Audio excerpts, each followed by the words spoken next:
자, 오후 성경 공부를 시작하도록 하겠습니다. 오늘도 역시 하나님의 뜻이라는 대주제에 오늘 소제목은요, 여러분들 받으신 교재에서 보시듯이 하나님의 뜻을 입증하라, 이런 제목으로 말씀을 드리도록 하겠습니다.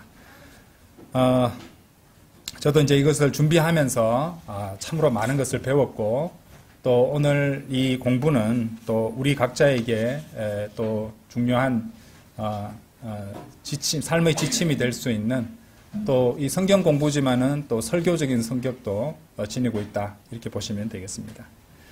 하나님의 뜻을 찾아서 그 뜻에 자신을 온전히 순복하는 데 있어서 몇 가지 단계들이 있습니다.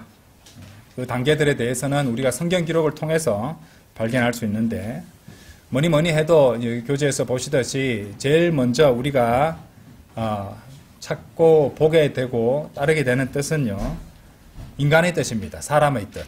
하나님의 뜻보다는 사람의 뜻을 먼저 제일 쉽게 찾게 되는 것 같습니다.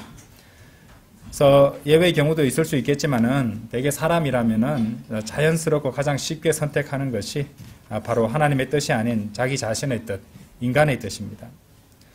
그리고 이제 설령 구원받고 하나님의 뜻을 찾게 되고 하나님의 뜻을 이제 따르는 데에도 몇 가지 단계들이 있습니다. 그 첫 번째가 이제 공부하시겠지만은 선하신 뜻을 찾아서 따르게 되고, 다음으로 기꺼이 받으실 만한 뜻을 또 행할 수도 있게 되고요. 그리고 이제 궁극적으로 모든 그 단계들을 통해서 가장 훌륭한 단계인 완전하신 뜻이라는 그런 단계가 있습니다. 모든 그리스도인이 하나님의 완전하신 뜻을 따라서 살아갈 수만 있다면야 가장 좋겠지만은, 확실히 현실은 그렇게 사는 사람은 그리 많지 않습니다. 오히려 매우 적은 수의 사람만이 하나님의 완전한 뜻을 따라서 순복하고 그것을 이루며 살아간다는 것이죠. 자, 그래서 이번 시간에 우리 공부를 통해서 자신의 뜻, 인간의 뜻보다는 하나님의 뜻이 무엇인지 분별하고 그것을 찾아내고 그것을 입증하고 그것을 완전히 이루도록 계속 힘써야 하는 그런 결심을 하고, 또 그것을 이제 새롭게 전환점을 삼아서 그렇게 살아가는 그런 계기가 되기를 바라는 마음에서 준비해 보았습니다. 하나님의 뜻을 입증하라. 첫 번째, 자신의 뜻이에요. 자신의 뜻, 인간의 뜻입니다. 대다수의 사람들, 이 지구상의 이 대부분의 인간들, 수십억 명의 사람들이 그야말로 자신의 뜻을 따라 살아갑니다. 그 사람의 인종, 국가, 국적, 종교, 나이, 모든 것들을 불문하고 그것이 가능만 하다면은 자신의 뜻을 세우기 위해서 자신의 뜻을 따라 살아가고 있다는 것이죠. 스스로 하나님을 믿는다고 고백하며 주님을 섬긴다고 말하는 사람들도 실상은 자신의 뜻을 따라 사는 경우가 많습니다. 하지만 이제 구원받지 않은 사람은 말할 것도 없고, 아무리 기독교 신자이고 하나님을 믿는다고 고백한다고 해도 하나님의 말씀을 따라 살아가는 것이 아니라면은, 또 자신의 의지에 따라서 살아가고 있는 것이라면은, 그러니까 하나님의 뜻과 상관없는 자신의 의지에 따라서 살아가고 있는 것이라면은 그것은 합당한 행보가 아니고, 또한 그것은 하나님의 뜻과도 상관없는 것이라는 것을 알아야 됩니다. 그래서 많은 사람들이 이제 이 하나님의 뜻과 자신의 뜻을 생각할 때 있어서 우리는 막연히 생각하는 자세를 견지해야 됩니다. 오늘 공부하시면 아시겠지만은 성경에는 입증하라는 말씀이 굉장히 많이 나와요. 그 말은 뭐냐면요, 입증하지 않고 그렇겠지, 맞을 거야, 괜찮겠지, 이런 추측과 가정을 따라서 살아가는 경우가 너무도 많습니다.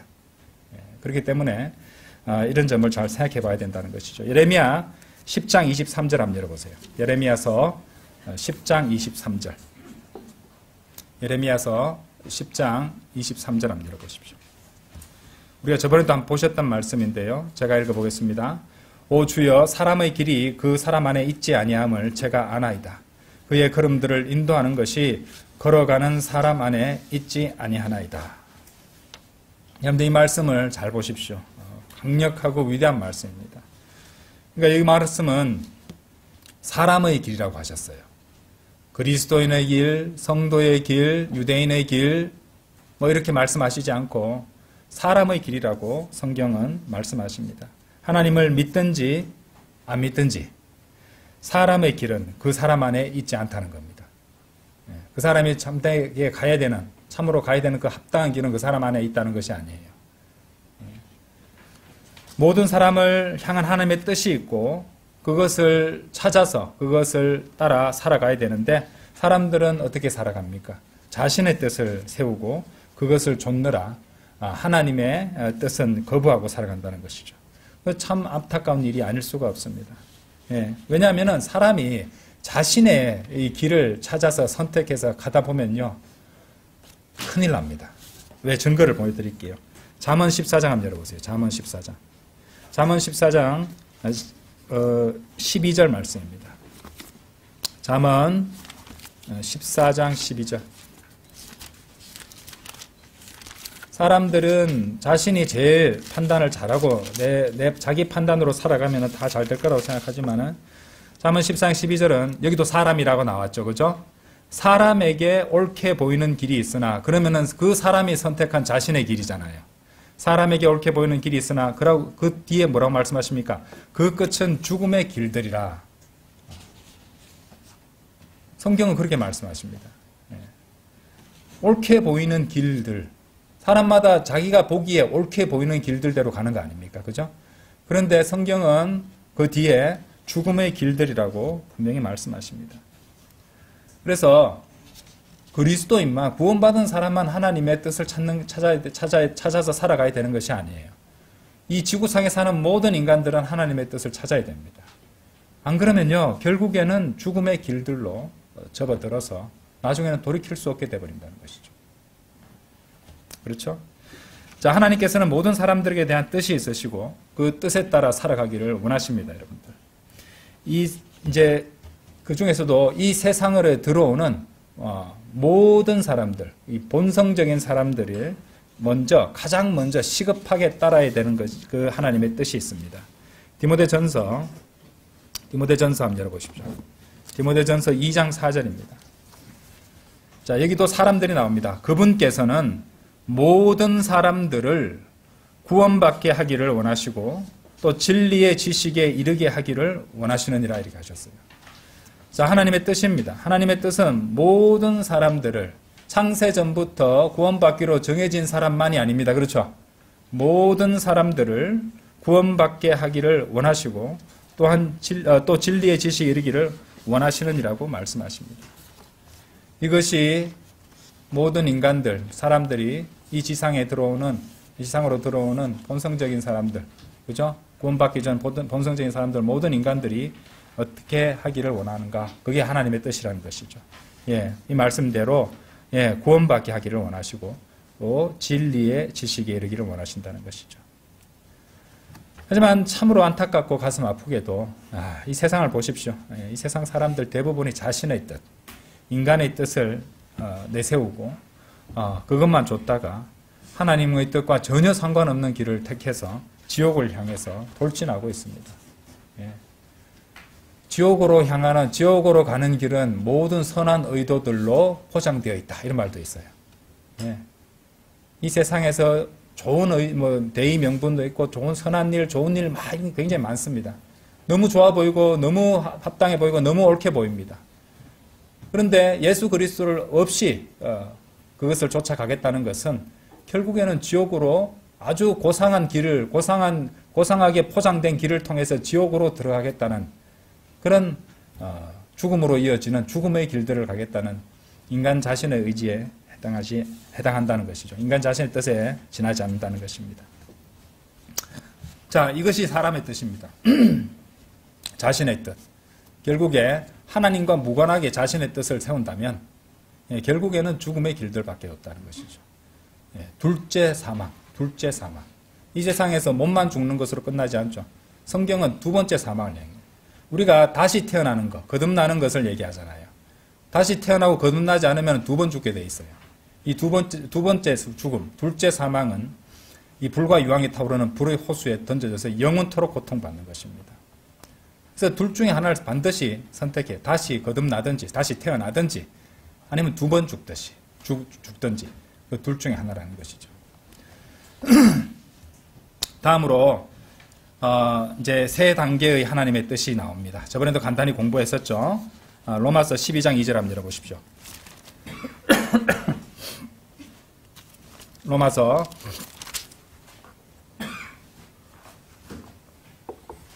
12장 2절. 그런즉 이 세상에 동화되지 말고 오히려 너희는 너희 생각을 새롭게 함으로써 변화를 받을지니 너희로 하여금 하나님의 선하신 뜻과 기꺼이 받으실 만한 뜻과 완전하신 뜻이 무엇인지 입증하게 하렴이라.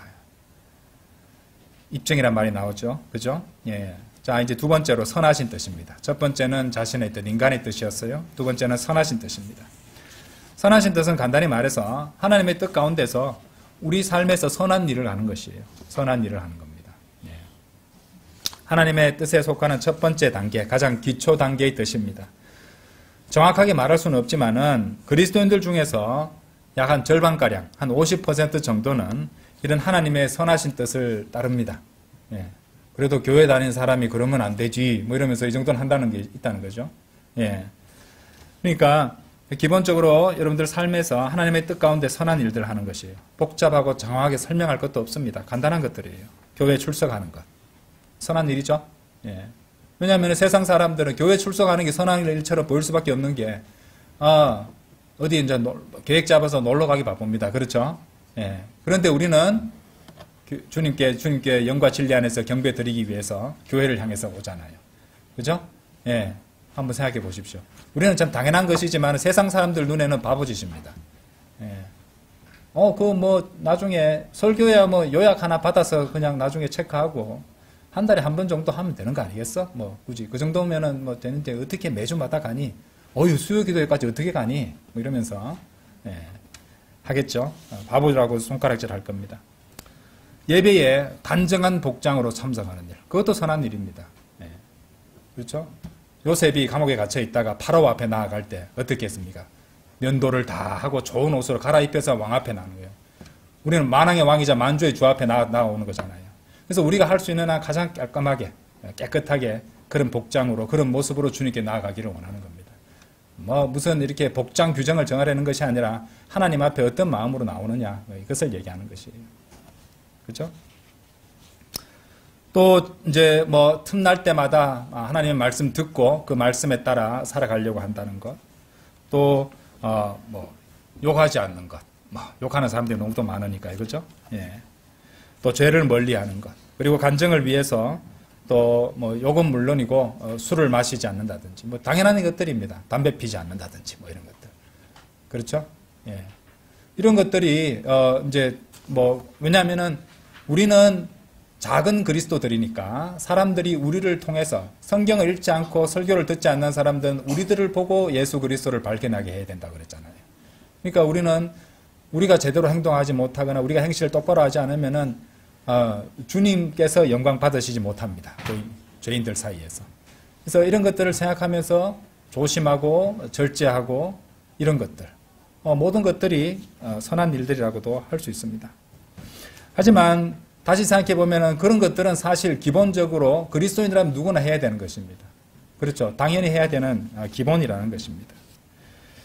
그렇게 그리스도인으로서 그런 죄를 짓지 않고 또 깨끗하게 살아가는 것으로 하나님의 뜻을 나는 다 이루었다. 이렇게 말할 수는 없을 것입니다. 예, 진짜 시작이니까요. 기본이니까요. 그래서 그런 가장 첫 번째 기초 단계일 뿐이니까 하나님의 이 선하신 뜻을 따라서 당연히 합당히 해야 될 일을 한다는 것이니까 그것으로 전부는 아니다. 그래서 그런 의미에서 이제 그 다음으로 살펴보게 될 기꺼이 받으실 만한 뜻, 그것보다는 더 훌륭하다 말할 수는 없을 겁니다. 그럼 더 훌륭한 뜻인 기꺼이 받으실 만한 뜻을 한번 살펴보도록 하죠. 기꺼이 받으실 만한 뜻. 그러니까 주님께 모든 것을 surrender 하는 겁니다. 항복하는 거예요. 모든 것을 항복하고 순종하여 행하는 겁니다. 어떤 주님의 뜻을 봤을 때 주님만 믿고 모든 것을 항복하고 주님 뜻을 따르겠습니다. 이런 것이 기꺼이 받으실 만한 뜻입니다. 주님께서 기꺼이 받아주신다는 것이 기쁨이 된다는 것입니다. 그렇죠? 예, 많이 잡아서 이제 이렇게 뭐 한 번이라도 그렇게 따라본 사람들을 찾는다면은 그래도 한 30-40%의 그리스도인들은 그런 경험은 누구나 있을 것입니다. 그렇죠? 우리 바이블 빌리버들도 그렇게 살려고 노력하시잖아요. 그래서 하나님의 뜻 안에서 하나님께서 보여주시는 그분의 길을, 그분의 뜻을 받아들이는 것, 모든 것을 받아들이는 것, 주님께 모든 것을 항복하고 맡기고, 또 주님께서 우리 삶에서 어떤 특정 부분에 대해서 그분의 뜻을 보여주시면은 우리가 그것을 그대로 믿고 받아들이고 그분의 뜻대로 행한다는 것입니다. 그리고 이제 이 단계에서부터는 이제 하나님께서 풍성한 보상으로 이제 나중에 보상해 주시는 부분과 연결이 되어 있다고 생각합니다. 그리고 하나님께서는 그 모든 섬김을 기억하시고 상을 내려주신다고 약속하셨어요. 히브리서 6장 한번 열어보십시오.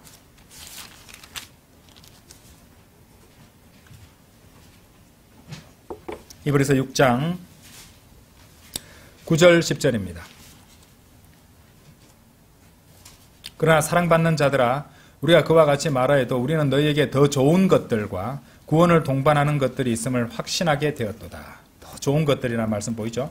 이는 하나님께서 불의하지 않으셔서 너희의 행위와 사랑의 수고를 잊지 않으시기 때문이라. 그래서 너희가 성도들을 섬겨왔고 또 섬기고 있는 것으로 너희가 그분의 이름을 향하여 보인 것이라. 너희의 행위, 사랑의 수고 이런 것들을 결코 잊지 않으시고, 그것에 대해서 또 우리가 지난 시간에도 배웠죠. 빌립보서 3장 하면서, 그죠? 더 좋은 부활, 그죠? 우리가 더 나은 경지로서의 부활을 갖다 얻기 위해서 끝까지 우리가 경주하는 것, 달려나가는 것, 이런 것들과도 연결이 되어 있다는 것입니다. 그래서 더 많은 보상, 그렇죠? 이런 것들도 연결된다는 것이죠. 그래서 네 번째로 그 다음 단계가 있습니다. 기꺼이 받으실 만한 뜻도 정말로 훌륭한 것이고, 그 뜻에 따라서 순종하고 살아가는 것은 참으로 필요하고 또 하나님께서 기뻐하시는 것입니다. 근데 그 다음 단계가 완전하신 뜻이에요. 완전하신 뜻. 그러니까 완전한 뜻입니다. 그죠? 완전하신 뜻. 하나님의 기꺼이 받으실 만한 뜻을 행하되 그대로 준행할 때 끝까지 완전하게 100% 그렇게 살아가는 걸 말하는 것이에요. 그렇죠? 그러니까 이 표현에서도 이 완전한 뜻은 스스로 설명이 됩니다. 말 그대로 완전한 뜻이에요. 빠짐없이 완전하다, 100%란 뜻입니다. 그럼 기꺼이 받으실 만한 뜻과의 차이가 무엇이냐? 사람이 자신의 삶에서 하나님의 뜻을 그대로 받아들인다면은, 그죠? 100% 주님께, 그러니까, 항복하고 그 뜻에 순복한다면, 그죠? 그 점에 있어서는 기꺼이 받으실 만한 뜻하고, 또 완전한 뜻, 그 하나에 대해서 말한다면은 그 두 개가 같다고도 말할 수 있을 것입니다. 그런데, 완전하신 뜻은요, 그렇게 하나님의 뜻을 받아들이되, 죽는 날까지 100% 일관되게 그렇게 살아가는 것이에요. 누구나 기꺼이 받으실 만한 뜻대로 한두 번, 여러 번은 살아갈 수 있습니다. 예. 한두 번은 누구나 할 수도 있을 것이에요. 그렇지 않은 사람도 분명히 있겠지만은. 예. 근데 완전하신 뜻은 그렇게 끝까지 완전하게 계속 그렇게 살아가는 것입니다. 한두 번 하나님의 기꺼이 받으실 만한 뜻을 다 받아들이고 그것에 따라 행하거나 살 수도 있는데 그것이 다가 아니라, 기꺼이 받으실 만한 뜻을 따라서 100% 죽을 때까지, 그죠? 살아가는 것. 그거는 또 다른 문제잖아요. 그죠? 계속해서 계속해서 믿음의 경주를 최선을 다해서 그렇게 나아가는 것. 이것이 바로 완전하신 뜻을 의미하는 바입니다. 그래서 이제 더 좋은 부활을 위해서 지속적으로 믿음의 경주를 수행하는 것. 연관되어 있겠죠, 당연히. 그대로 연결되어 있습니다, 직접적으로. 그다음 동시에 지난 시간에도 뭘 설명드렸습니까? 또 지속적으로 성장하는 것, 그죠? 지속적으로 계속 성장하는 것, 이게 다 맞물려 있습니다, 여러분들. 하나만 되고 나머지는 안 되고 이런 게 아닙니다. 계속 지속적으로 성장하게 되면 믿음의 경주도 더 좋은 부활을 위해서 계속적으로 달린다는 것이고, 그리고 그것은 또 하나님의 완전하신 뜻을 계속 이루 나간다는 것입니다. 이게 다 연결이 되어 있습니다. 그렇죠? 따로따로 되는 것은 없습니다. 다 같이 연결돼서 맞물려서 돌아간다는 것이죠. 그래서 이제 그야말로 우리가 이제 구름 속으로 올라가든지 무덤 속으로 들어가든지, 그죠? 구속받아서 몸과 생각이, 특히 우리는 이제 무덤에 들어가는 것보다는 주님께서 그 전에 오시기를 기다리고 있잖아요. 그죠?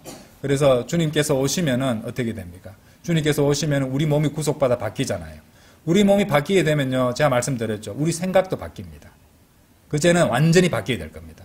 그러면은 이전에 내가 그 육신한테 져서 제대로 살지 못했던 부분들이 정말 후회되고 정말 자신을 보기 싫을 정도로 그렇게 죄나 이런 것들에 대해서 민감한 생각으로 바뀌게 될 겁니다. 왜냐하면 예수 그리스도의 생각을, 왜냐하면 그분의 몸을 입었기 때문에 그분과 같이 생각하고 그분과 같이 판단하게 되거든요. 그때는. 그러면은 이제 그리스도의 심판석에 서면은 이제 정말 부끄럽고 정말 후회스러운 순간들이 굉장히 많을 겁니다. 그렇죠? 그렇게 될 때까지 우리는 그렇게 하나님의 뜻 가운데서 기꺼이 받으실 만한 뜻을, 그죠? 계속해서 받아들이고 그에 따르고 그것을 입증하는 삶을 살아간다는 것이죠. 안타깝게도 어떤 성도들은요, 하나님의 뜻에 다 순복합니다. 자기 뜻대로는, 자기 생각으로는 다 순복합니다. 그런데 실제로 주님을 섬기는 것이 100% 다 섬기는 것은 아닌 경우도 있습니다. 누구나 그런 면이 있을 수 있습니다. 헌신기도 시간에 주님의 뜻에 완전히 순종하겠다고 서원하고서 잘 그렇게 하다가 시험이나 방해가 닥쳐옵니다. 예, 그러면은 은근슬쩍 어느 순간 포기해버리게 된다는 것이죠. 예. 그리고 나는 할 만큼 했으니까 주님 이해해 주시겠지 하고 이렇게 은근슬쩍 그 서원이 그대로 허지부지하게 지나버린 것도 있습니다. 예.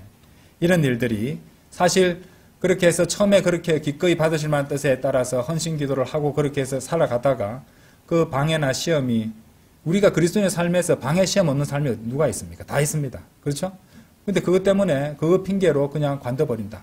이것은 기꺼이 받으실 만한 뜻을 갖다가 몇 번 순종하고 따르다가 포기함으로써 완전하신 뜻을 이루지 못한 한 가지 예라고 하겠습니다.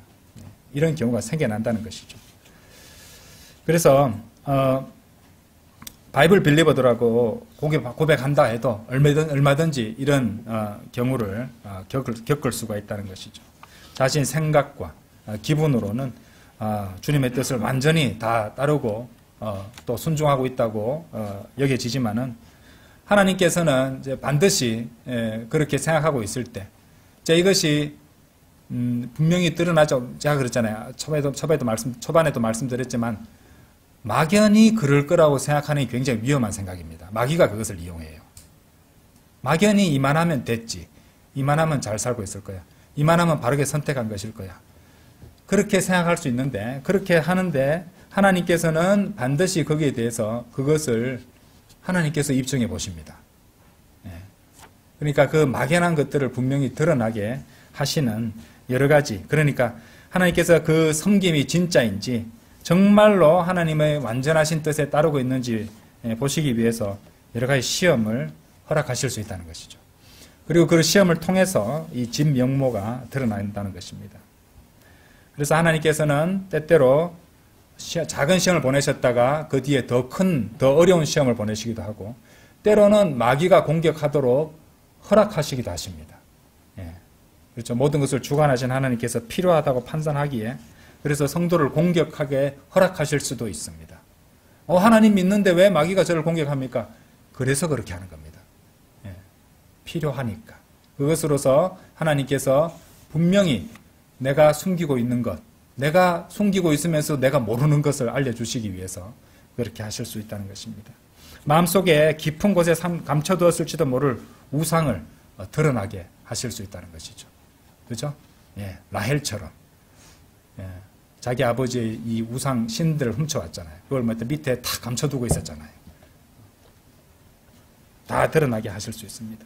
마음이 얼마나 정직하고 순수한가를 드러나게 하실 수도 있습니다. 물론 하나님께서는 우리 마음속에 일어난 거 일일이 다 알고 계십니다. 그렇게 시험 안 하셔도 이미 다 알고 계시지만 많은 경우 우리가 문제죠. 우리는 하나님을 잘 섬기고 있다고 막연히 추측하고 가정하면서 스스로를 속이겠다는 것이죠. 그걸 자기 기만이라고 합니다. 그죠? 자기 기만. 그죠? 그리스도인이 자기 자신을 얼마든지 속일 수 있습니다.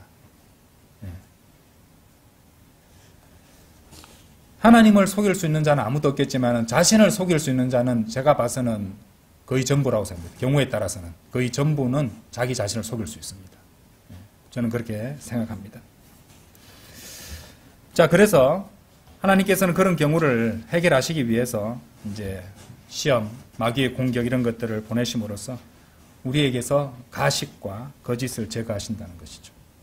그래서 그리스도인의 신앙은요, 정직해야 됩니다. 하나님 앞에. 뭔가 가식적인 게 있어서는 안 되는 것이고, 막연하고 그냥 그렇겠지 이렇게 생각하는 것도 굉장히 위험하다는 것이죠. 자, 우리가 그런 고난들, 낭패와 실패, 고통들을 겪으면서 어떻게 되는지 아십니까? 이제서야 자신의 본 모습을 보게 된다는 것이죠. 자신을 돌아보게 된다는 것이죠. 그러면 자신의 참된 상태를 발견하게 되고, 그리고 하나님 앞에 자신의 참된 모습에 대해서 정직하게 고백할 수 있게 됩니다. 사도 바울이요, 자신의 참된 상태와 진짜 모습에 대해서 고백한 대목이나 있어요. 로마서 7장 한번 열어보세요. 로마서 7장.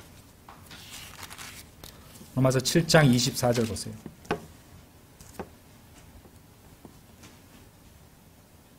오, 나는 비참한 사람이로다. 사도 바울이 우리가 보통 말하기에 가장 위대한 그리스도인들의 표상으로 제시하는 인물 아닙니까? 근데 이분은 이게 솔직한 고백이에요. 그냥 자의적인 겸손, 겸양으로 하는 말이 아닙니다. 자신의 본질을 본 거예요. 나는 비참한 사람이로다. 누가 나를 이 사망의 몸에서 구해내겠는가? 아직 구속받지 않은 몸을 입고 살아가면서 죄가 아직 있는 그 몸 안에 살아가는데 그 죄에 대해서 얼마나 민감해졌으면 자신에 대해서 그렇게 고백할 수 있겠습니까? 그죠? 비참한 사람이로다. 그죠? 25절도 보세요. 나는 우리 주이신 예수 그리스도를 통하여 하나님께 감사드리다. 그렇게 나 자신의 생각으로는 하나님의 법을 섬기나 육신으로는 죄의 법을 섬기는다. 그러니까 하나님의 뜻대로, 생각으로는 그렇게 주님의 뜻대로, 주님 하나님 말씀대로 살겠다고 하지만은 육신으로는 어느 순간, 방심하는 순간 죄의 법을 따르고 있단 말이죠. 자, 어쨌든 그리스도인은요, 사람들은 보통 그리스도인뿐만 아니라 사람들은 남에 대해서는 정말로 현미경처럼 잘 보고 잘 판단하고 비판할 수 있습니다. 근데 자기 자신은 잘 안 보여요. 그리고 그리스도인은 저번에도 말씀드렸지만 자기 객관화를 잘해야 돼요. 자기한테 아주 이렇게 아주 이렇게 자기 자신에게서는 아주 관대하고 남한테는 아주 철저하고 그냥 아주 비판적이고 이래 돼서는 안 되죠. 자기 자신에 대해서도 냉철하게 바라볼 수 있어야 돼요. 그래서 냉철함이 필요합니다. 냉철함. 그리스도인은 냉철함도 필요해요. 특히 자기 자신에 대해서 냉철하게 바라보고 있어야 됩니다. 그러면 자기 객관화 이루어집니다. 그러면 어떻게 됩니까? 주님께 정직하게 회개하고 부복하고 하나님의 완전하신 뜻에 항복하고 그 뜻을 따르며 순종하는 삶을 또 이어갈 수 있게 된다는 것이죠. 하나님께서는 그처럼 시험을 통해서, 마귀의 공격을 통해서, 고난을 통해서, 실패를 통해서, 낭패를 통해서 우리의 본 모습과 마음속 의도들을 전부 속속들이 드러나게 하십니다. 반드시 그렇게 하실 것입니다. 우리는 그것을 뭐라고 부르는지 아십니까? 우리 그리스도는 그걸 갖다가 정년이라고 부릅니다. 정년. 자, 정년이 하나님께서 따지고 보면요, 우리를 안에 있는 걸 다 드러내신 거예요.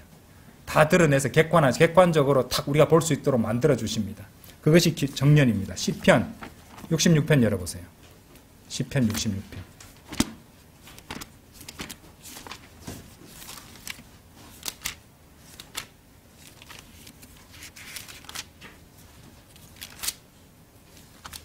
스스로를 속이고 있으니까 하나님께서 바로 잡아주시는 것이에요. 66편 10절. 오 하나님이여, 이는 당신께서 저희를 입증해 보셨기 때문이니이다. 입증이란 말씀 나오죠. 하나님께서 우리를 입증하시죠. 그러니까 그 뒤에 보세요. 은이 정년되는 것 같이 당신께서 저희를 정년하셨나이다. 이 말씀에는 입증이라는 말씀하고 정년이 연결되어 있습니다, 지금. 그죠? 예.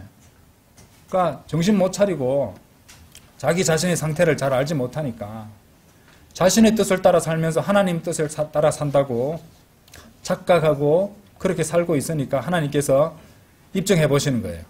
그 사람을 정년하시는 겁니다. 그래서 하나님은 이미 알고 계시지만은 우리가 둔해서 알지 못하니까 가르쳐 주시는 것이에요. 그래서 나한테 안 좋은 일, 또 실패, 또 마귀의 공격이 온다면은요, 하나님께서 내 안에 있는 걸 드러내시는 과정이겠구나. 하나님 가르쳐 주십시오. 왜냐하면 그걸 빨리 찾을수록 빨리 끝납니까요. 그렇죠? 입증 과정이 빨리 끝나면 끝날수록 빨리 끝나는 게 좋지 않습니까? 그런 경우라면은. 그래서 이런 것들을 생각해 보셔야 됩니다. 그래서 정년은 무엇이다? 주님께서 우리를 입증하시는 과정이다. 정년은 주님께서 우리를 입증하시는 과정이다. 우리의 뭡니까? 우리 자신의 뜻을 하나님께서 우리 자신의 뜻을 입증해 버리시는 거예요. 그럼 니네들이 너를 스스로를 속이면서 너 마음의 정욕을 따라 살아가고 있으면서 나를 섬기고 있다고 착각했느니라. 이렇게 가르쳐 주는 것입니다. 그래서 로마서 12장 2절에서 뭐라고 하십니까? 우리가 하나님의 뜻을 입증하라고 하셨잖아요. 하나님이 우리를 입증해 주시니까 우리도 하나님의 뜻을 입증해야 되는 거죠. 연결이 돼 있죠. 자, 그래서 자연스럽게 마지막 5번째 주제로 넘어갑니다. 그래서 하나님의 뜻을 입증해야 됩니다. 하나님의 뜻을 입증해야 됩니다. 우리는 하나님의 뜻을 입증해야 돼요. 그리스도인은 자신이 따르고 추구하고 있는 뜻이 누구의 뜻인지 확인할 필요가 있습니다. 우리가 그거 잘 못하기 때문에 하나님께서 우리의 뜻을 입증해 주시는 거예요. 정년을 통해서 다 드러나게 하십니다. 마음속에 있는 것들을. 그렇죠? 그러므로 우리는 하나님께서 그런 상황을 조성해 주시고 인도해 주시면은 자신이 따르고 있는 뜻이 하나님의 뜻인지 사람의 뜻인지 인간의 뜻인지 먼저 확인하고 입증해야 됩니다. 그러니까 하나님의 뜻을 입증하기 위해서는 먼저 자기 객관화가 필요하다고 저는 생각합니다. 그러니까 자기가 따르고 있는 뜻이 무엇인지를 입증해 보라는 것이고 하나님께서 그것마저도 도와주시는 겁니다. 그렇죠? 자, 성도가 가장 쉽게 빠질 수 있는 함정은요, 자신의 정욕을 위해서 자기 뜻을 위해 살아가는 것을 아까도 말씀드렸죠. 그것이 하나님의 뜻이라고 가정하거나 착각하는 데 있습니다. 그리고 진심으로 그렇게 생각한다는 데 있어요. 이 상태가 굉장히 어렵습니다. 자신의 마음으로는 진심이거든요. 근데 나는 이것이 하나님의 뜻인 줄 알았다고. 하나님 뜻대로 어떤 일을 했다고. 그렇게 하나님 앞에도 그렇게 고백하려 될 것입니다. 근데 하나님 말씀에 비춰봐서 그것이 하나님 말씀과 상관없는 것이라면은 곤란하죠. 그죠? 예. 그것은 자기 기만밖에 안 됩니다. 그래서 가장 먼저 자신이 따라서 살고 있는 그 뜻이 어떤 종류의 뜻인지 우리는 파악해야 되고 입증해야 됩니다. 그리고 그것이 인간의 뜻이라면 사람의 뜻이라면은 그것을 인정하고 하나님의 뜻보다 자신의 뜻, 인간의 뜻을 따라 산 것에 대해서 하나님께 회개해야 됩니다. 고백해야 되고요. 시인해야 된다는 것이죠. 왜냐하면 자신의 뜻을 살아 산다는 것은 자신의 눈에 옳은 길을 간다는 것이고 그것은 죽음의 길들로 가는 것이라고 제가 말씀드렸지 않습니까? 자, 로마서 12장 2절 다시 한번 열어보세요. 이제 이 말씀 자세히 한번 다시 읽어봅시다.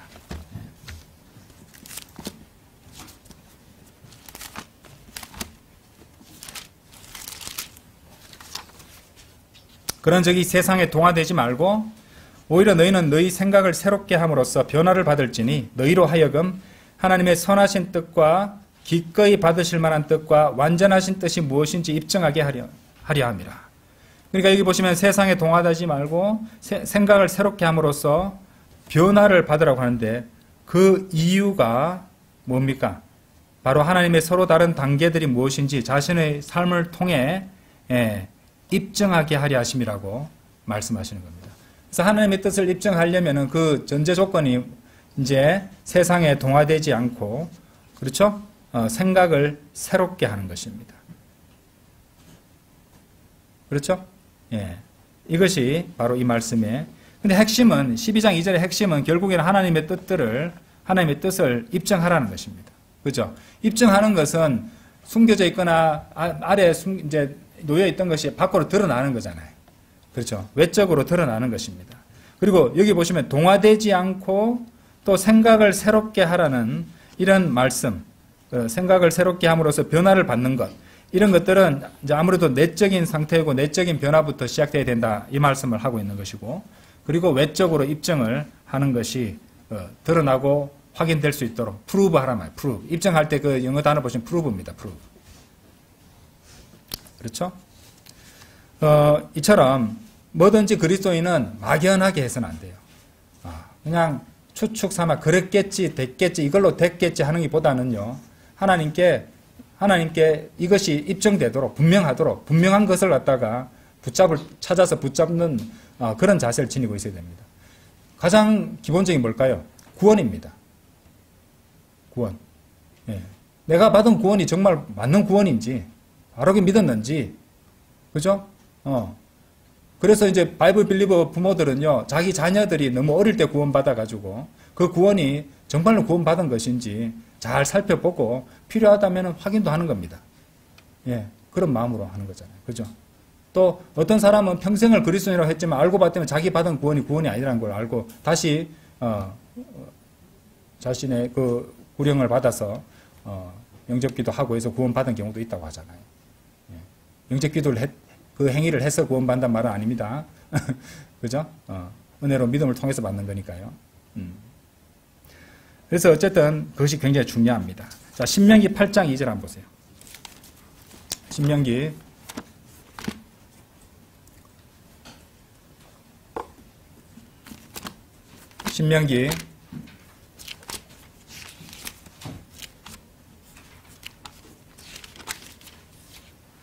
8장 2절.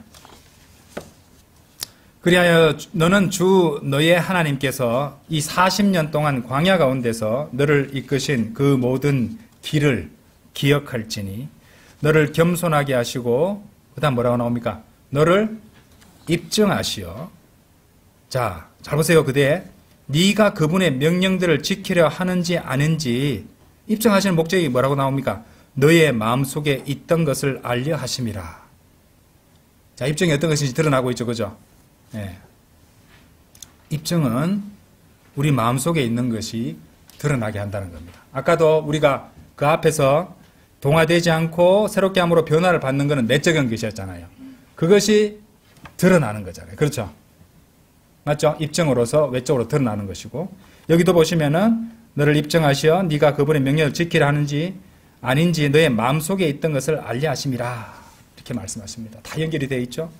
우리 인생도 광야길을 가는 것과 같습니다. 이 광야의 길과 같은 인생길을 걸어갈 때, 자, 우리는 돌이켜서 우리의 모든 길들을 기억해야 됩니다. 예. 낭패와 실패의 길도 갔을 거 아닙니까? 거기서 배워야죠. 예. 그리고 주님께서 베풀어 주신 자비와 은혜의 길들도 기억해야 됩니다. 감사들을 드려야 되니까요. 그렇죠?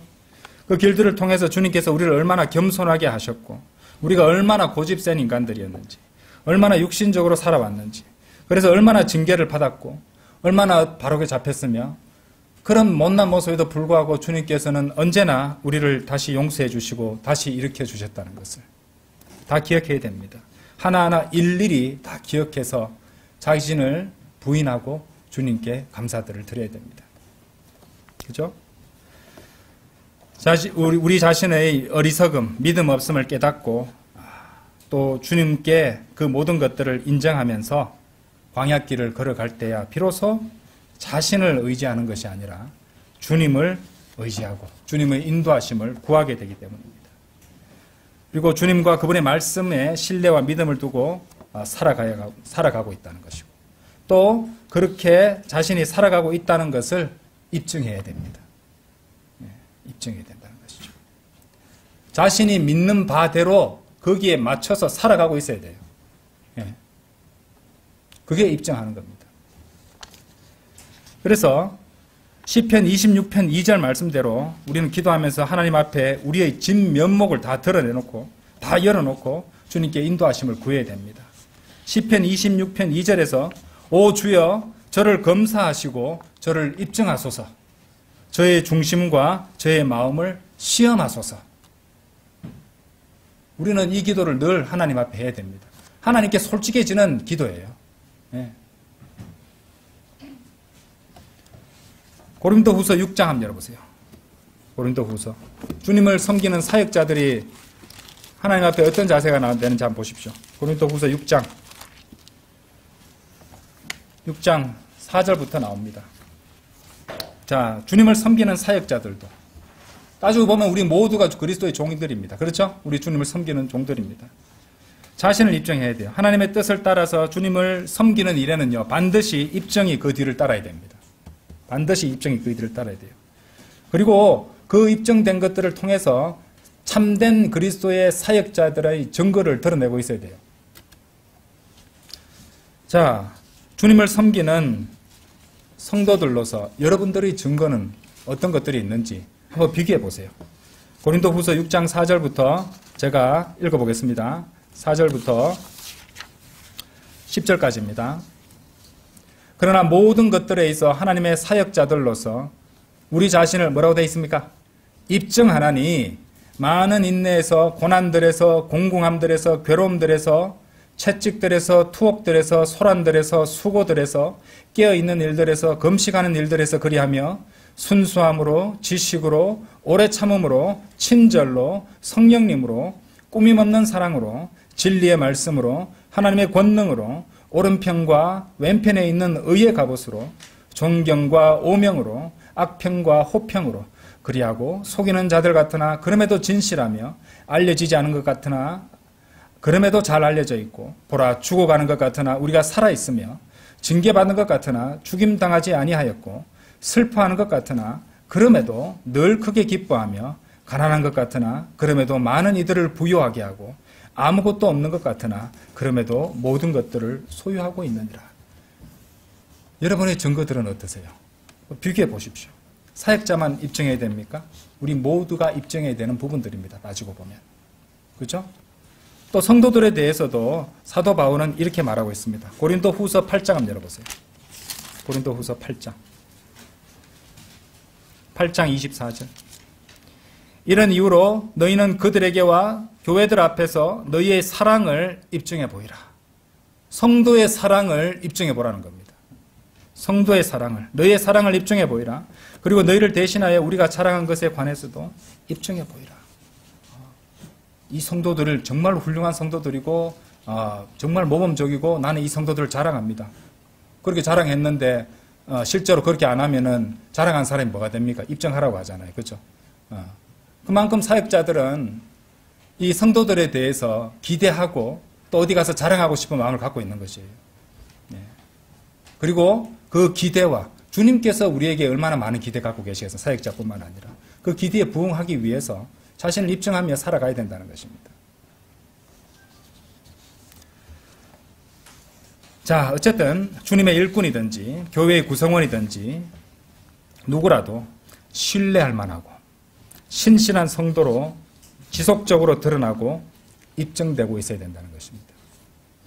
그래서 그리스도인은 결코 그것을 입증하는 데 방해되는 것이 뭔지 아십니까? 로마서 12장 2절에 그 힌트가 나왔어요. 세상이었어요. 세상. 그리고 정욕을 따라가는 마음이에요. 이것이 입증하는 걸 방해합니다. 그래서 12장 2절에서 로마서 12장 2절에서 그런즉 이 세상에 동화되지 말고 오히려 너희는 너희 생각을 새롭게 함으로써 변화를 받을지니 이것을 가장 먼저 대전제로 언급했던 것입니다. 그래서 그리스도인은 결코 세상에 물들어서 세속적이고 육신적인 자가 되어서는 안 돼요. 오히려 그 반대급부를 해야 돼요. 그것이 무엇입니까? 입증하는 거예요, 자신을. 하나님의 뜻으로 자신을 입증하는 거예요. 그 하나님의 뜻을 이루는 삶을 살아가야 된다는 것입니다. 자, 마지막으로 고린도후서 13장 한번 열어보세요.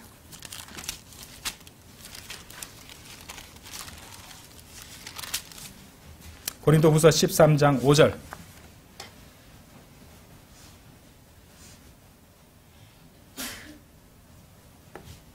너희가 믿음 안에 있는지 스스로 점검하고 너희 자신을 입증하라. 막연하게 그냥 넘어가지 마십시오. 괜찮겠지, 잘하고 있겠지, 문제 없겠지, 그만하면 됐잖아. 이게 아니죠.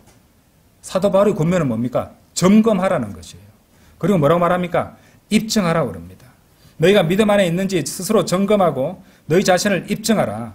너희가 버림받은 자들이 아니라면 예수 그리스도께서 너희 안에 계신 것을 너희 자신이 모르겠느냐? 그렇게 다그치고 있습니다. 이 말씀이요, 보통 자신이 받은 구원을 점검해 보라고 할 때 주로 제시하는 구절입니다.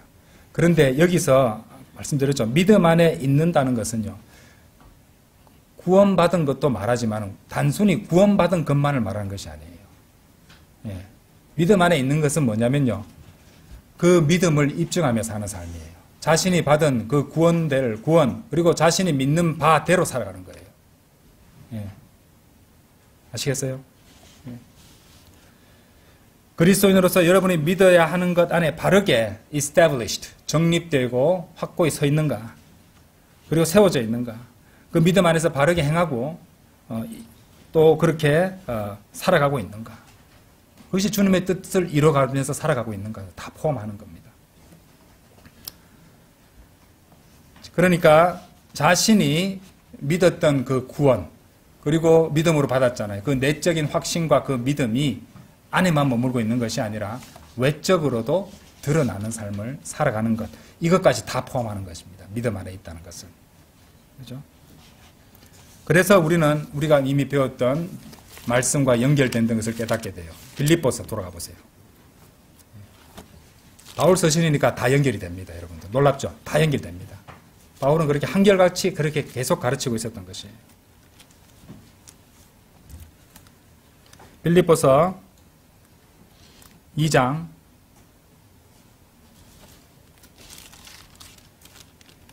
12절. 이런 이유로 나의 사랑을 받는 자들아, 너희가 늘 순종해 왔듯이, 그죠? 순종해 왔잖아요. 늘 순종해 왔듯이. 선하신 뜻을 따라 순종도 했겠죠. 그죠? 기꺼이 받으실 만한 뜻을 따라서 순종도 해왔겠죠. 내 앞에서뿐만 아니라 내가 없는 지금 더욱더 순종하라고 하십니다. 그렇죠? 더욱더 순종하는 거예요. 더욱더 순종하는 것은 더 나은 단계가 있을 거 아닙니까? 그죠? 그게 뭡니까? 하나님의 완전하신 뜻을 따라 또 사는 겁니다. 지속적으로 그렇게 사는 것입니다. 그래서 뭐라고 되어 있습니까? 두려움과 떨림으로 너희 자신의 구원을 나타내라. 주님께서 이걸 보여주셨어요. 결국에 내가 안에서 이미 이루어진 이 구원을 나타내는 것은 나의 믿음을 드러내는 것, 그리고 하나님의 뜻대로 살아가는 것이니까 결국은 하나님의 뜻을 입증하는 삶입니다. 그리고 내가 믿음 안에서 살아있는가를 입증하는 삶이기도 합니다. 고린도후서 13장과도 연결이 됩니다. 아시겠죠?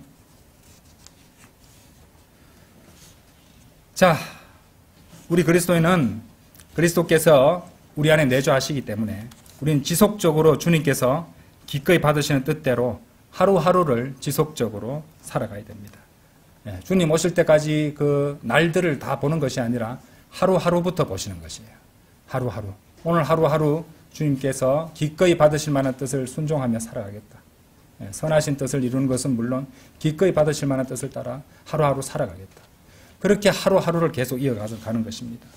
그리고 그렇게 해서 우리 안에 이미 이루어져 있는 구원을 갖다가 밖으로 드러낸다는 것이죠.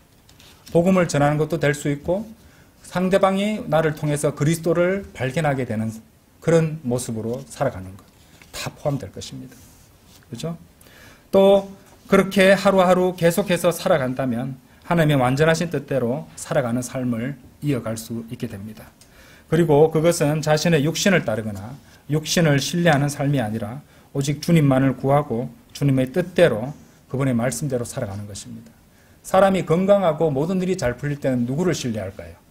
자신을 신뢰하게 되어 있습니다. 그렇기 때문에 하나님께서는 바울한테 그런 육체의 가시를 주셨던 것이에요. 그리고 엄청난 계시를 주셨잖아요. 그리고 우쭐해질까 싶어서 바울을 너무 사랑하시니까 바울 얼마나 그랬겠습니까? 아니 그렇게 사도라면서 사도의 기적들, 표적들, 기적들을 하는 사람이 본인 병도 못 고치네. 속된 말로 가오 떨어지지 않았겠습니까? 주님, 제가 이렇지만 않으면 얼마든지 제가 더 좋은 간증으로 주님의 일을 더 잘할 수 있을 건데요. 하지만 주님 생각은 달랐어요. 혹시라도 우쭐해지고 또 교만해지고 주님을 신뢰하지 않을까 봐 그래서 바울이 이뤄놓은 그 상을 다 물거품으로 만들까 싶어서 하나님께서는 끝까지 철저하게 바울을 사랑해 주셨고 그 몸에 가시를 제거하지 않으셨던 것이에요. 바울이 고통 겪는 거 왜 주님께서 마음 아프지 않았겠습니까? 하지만 더 큰 영광을 위해서 주님께서 필요한 것을 주셨던 겁니다. 이것을 생각하셔야 되는 것이에요. 자, 그것이 주님의 뜻대로 완전하신 뜻을 구하며 살아가는 겁니다. 그 말은 내가 원하는 일들이 내한테 안 일어날 수 있어요. 내가 참 이것만 했었으면 좋겠는데 라는 마음을 갖고 있는 일이 그대로 안 될 수도 있어요. 우리가 생각하는 길들, 우리가 생각하는 판단과 하나님의 길들은 근본적으로 차이가 있기 때문에 우리 구속받지 않은 육신으로 하는 생각들은 한계가 다 있습니다. 제가 말씀드렸죠. 주님께서 오시면은 우리 생각도 완전해질 것이에요. 근데 지금 우리 생각과 판단이 불완전하다는 걸 인정하셔야 돼요. 그러면 하나님 뜻에 더 순복하기가 쉬워질 겁니다. 결국엔 뭡니까? 자기 자신을 인정하지 않아서 그래 된 것이에요. 자기 자신을 비참한 사람이라는 것을 사도 바울이 고백했듯이 인정하실 수 있어야 됩니다. 한두 번 그렇게 사는 것이 아니고 주님께서 다시 오시거나 우리 지상삶이 끝날 때까지 하루 주님 오실 때까지 그렇게 지속적으로 주님의 완전하신 뜻을 따라 살아가는 우리 모두가 되기를 간절히 바라고 기도합니다. 다 같이 기도드리겠습니다.